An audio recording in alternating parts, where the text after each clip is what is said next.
il n'y a pas de polémique au sujet de la déclaration de M. Mamadou Ndoye. Il a pris la liberté et il a choisi son moment pour faire des révélations sur les relations. Pour ce que j'en sais, M. Mamadou Ndoye a succédé au professeur Abdoulaye Bathily à la tête de la LDMP, à la tête de la LD. Du temps du professeur Bathily, tout le monde sait qu'il a été nommé ministre d'État auprès du président de la République, donc membre de son cabinet. Et quand il a envisagé une autre vie dans sa carrière politique, notamment en partance pour l'Union africaine, il n'était plus ministre d'État. Et cet engagement et cette destination vers l'Afrique avaient fait de sorte que Bathily n'était plus le patron de la LD. C'est Ndoye qui est venu le remplacer. Et à cette occasion-là, au cours d'un entretien avec le président de la République, le président Macky Sall, M. Ndoye avait souhaité être nommé ministre d'État. Parce que je pense que de ce point de vue-là, il a estimé que cette qualité de ministre d'État était une propriété de la LD. Le président n'était pas d'accord, il disait qu'il était dans l'impossibilité pratique de le faire, et lui avait proposé d'être nommé ministre conseiller. Ce qu'il a décliné, estimant peut-être que cette qualité de ministre délégué, de ministre conseiller, n'était pas digne de son rang. Ça, c'est sa liberté d'appréciation. Mais en tous les cas, il a accepté d'être personnellement appuyé tous les mois par le président de la République et il ne le cache pas, il a reçu tous les mois 4 millions. Pour être clair et précis, ce n'était pas 4 millions destinés à la LD. Je crois que le porte-parole de la LD, Moussa Sarr, a apporté les précisions. Ce n'était pas de l'argent destiné à la LD, mais qui était destiné à M. Ndoye. Donc, il est libre de l'usage qu'il en fait. Il est libre de l'usage. Mais moi, ce qui me pose problème, c'est un étonnement d'ailleurs pour M. Mamadou Ndoye de faire cas de ces questions-là à un moment précis. C'est un moment où effectivement tout semble indiquer qu'il y a de la turbulence dans notre coalition, ce qui n'est pas le cas. Il y a des problèmes internes dans certains partis membres de notre coalition, et en l'occurrence au niveau de la LD. Parce que tout le monde se souvient que c'est à partir d'un débat interne que M. Mamadou Ndoye n'est plus le secrétaire général de la LD. Peu importe. Ce qui me semble utile pour ce type de débat, dans la coalition, moi j'aurais aimé que les alliés parlent des orientations politiques, des directions que nous prenons, des choses que nous réalisons, ou des choses qui sont attendues par les Sénégalais et qui ne sont pas encore entreprises. Voilà un débat utile pour la gouvernance du pays, voilà un débat utile pour les Sénégalais. Mais un débat sur ces problématiques-là ne me semble pas être porteur d'avenir. Si c'était du budget, ce serait des mesures votées, puisque le budget est voté par l'Assemblée nationale. Mais ça, c'est dans le cadre peut-être des ressources dont dispose le président de la République, qu'on appelle les fonds du président de la République. Cher ami, je n'en sais absolument rien. Je sais que Karim Wade intéresse beaucoup. Mais moi, ce qui m'intéresse chez M. Karim Wade, c'est quand est-ce qu'il va restituer au Sénégal les 113 milliards objets de l'amende prononcée par la justice de son pays. C'est ça qui m'intéresse. Depuis la grâce présidentielle, M. Karim Wade est libre de tout mouvement. Maintenant, il est redevable à notre pays d'une somme objet d'une somme qui est issue d'une condamnation par la justice d'un pays. Il doit s'exécuter. Mais je pense qu'il est libre d'aller et de venir. En tout cas, c'est ma conviction. Mais maintenant, j'en sais pas plus.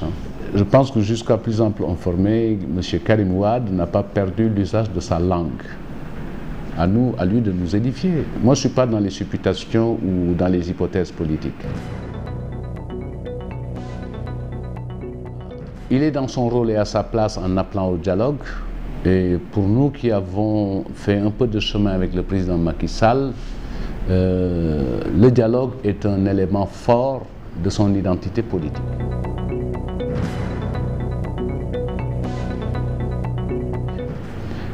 Pour lui, faire de la politique, c'est faire les choses en commun et ensemble. Au regard du cours politique dans notre pays, il a posé des actes assez importants par rapport à ce dialogue. Le 28 mai 2016, il a rencontré toutes les forces vives du pays, classe politique, secteur économique et autres. Et le 28 mai est consacré maintenant journée du dialogue national. Dans sa conception, c'est un dialogue national, puisque je crois que le président Macky Sall est convaincu que chaque Sénégalais a son mot à dire dans le projet de modernité de notre pays. Et c'est ainsi que le dialogue a été engagé. D'abord avec les forces syndicales. À l'issue de ce dialogue, il y a eu la signature du pacte de stabilité pour la croissance et pour l'émergence. Il y a eu le dialogue à travers les concertations sur l'avenir de l'enseignement supérieur dans notre pays, où une série de réformes ont été validées à l'issue d'un conseil présidentiel et qui aujourd'hui permettent de décliner une feuille de route pour donner à notre système d'enseignement supérieur les moyens de la performance. Cette même logique a été mise en œuvre dans le cadre de l'éducation nationale, avec les assises de l'éducation nationale, et dans le secteur de la santé. De la même manière, le secteur privé national est en dialogue avec le ministère de l'économie et des finances. Pour ce qui concerne maintenant la classe politique, puisque c'est cette composante qui intéresse le plus, il y a eu des amorces de dialogue à l'occasion de la révision du fichier, à l'occasion de la préparation des élections, avec maintenant des péripéties qui ont qui n'ont pas permis un bon déroulement. Le président de la République a réitéré son appel au dialogue, puisque à l'agenda, il y a des questions fondamentales autour desquelles il faut qu'on construise des consensus forts. C'est notamment le processus électoral, c'est la préparation des prochaines élections et d'autres questions qui sont dans la Constitution. Je pense au statut du chef de l'opposition, je pense à la modernisation des partis politiques.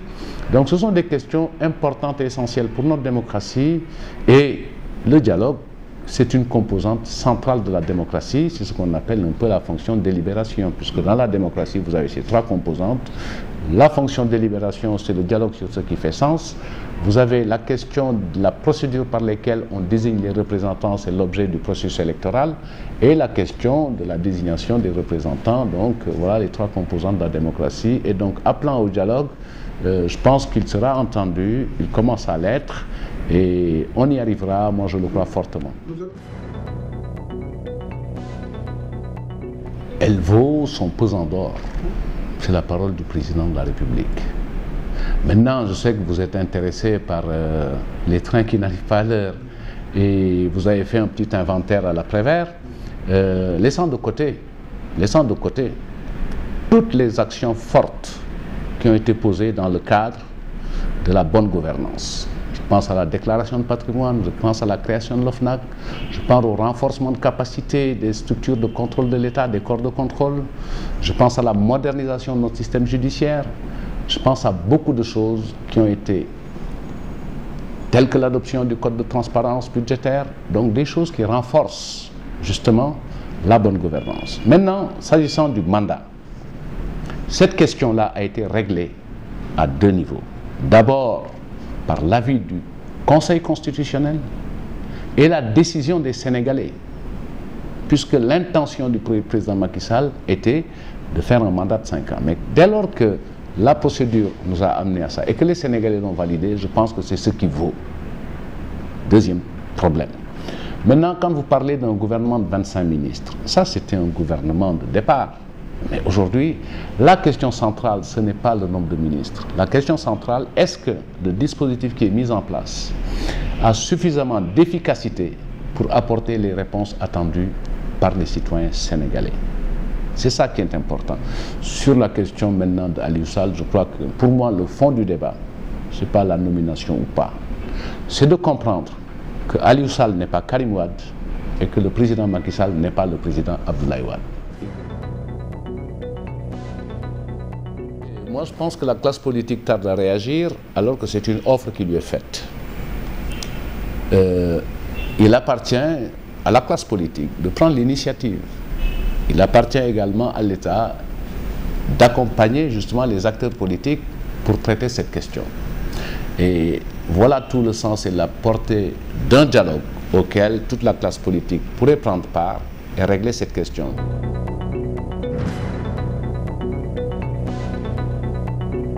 Puisque, en vérité, il y a 2 ou 3 options possibles. La première, c'est de le consacrer à partir d'un résultat issu d'une élection présidentielle ou à partir de résultats issus d'élections législatives. Mais l'un dans l'autre, il faut le construire à partir de consensus. Une position institutionnelle, je pense, un point de dialogue, un point d'entrée pour le dialogue de la classe politique. Ça peut être une position protocolaire reconnue dans l'ordonnancement républicain. Ça peut donner beaucoup d'avantages du point de vue pratique, notamment, c'est pas une coquetterie. Je pense que notre niveau de démocratie devrait nous permettre, sur des questions majeures, de permettre au président de la République d'avoir des échanges avec le chef de l'opposition, comme il peut en avoir avec le président de l'Assemblée nationale, et ça ne ferait que consolider et renforcer notre démocratie. Puisque l'intervention du directeur de la Banque centrale a permis quand même d'avoir des éléments d'appréciation, des éléments de clarification, puisqu'on est parti sur des choses qui n'étaient pas forcément vraies. En disant la prééminence de la France dans le système, en disant que la France qui domine, on s'est rendu compte que au niveau du Conseil, c'est un pays, une voix. Il a expliqué les avantages liés à l'usage du franc CFA. Et donc, il y a ceux qui pensent effectivement que le franc CFA est une monnaie coloniale, mais je pense que d'autres, et à juste titre, ont estimé que le franc CFA est la monnaie des Africains. Maintenant, à nous de le faire. Donc, le débat a lieu. Et il se passe même au-delà de nos frontières. Maintenant, il faut argumenter davantage, il faut donner davantage d'éléments sur la réalité des politiques économiques, sur la réalité des avantages liés à l'usage du franc CFA, sur les contraintes également que nous pouvons vivre en utilisant ce franc comme monnaie commune de notre espace. En tout cas, le débat a toujours cours. Maintenant, il a quelques relents un peu activistes, populistes. Ça, je le comprends très bien, puisqu'il y a une sorte de romantisme juvénile dans ce type de débat, parce que la plupart du temps, quand on est engagé dans une cause, on pense que les devanciers n'ont jamais rien fait et qu'on est les pionniers de ça. Il y a au Sénégal une préférence pour les entreprises nationales et un dispositif pour les accompagner à accéder à la commande publique. Mais l'État a mis en place des mécanismes, puisque vous avez par exemple l'accompagnement des PME avec la mise à niveau pour permettre aux entreprises sénégalaises de gagner en compétitivité. L'État sénégalais a mis en place des mécanismes tels que le FONSIS, qui sont destinés justement à intervenir auprès des structures des entreprises nationales pour leur permettre d'aider les champions dans la sous-région de gagner des parts de compétitivité.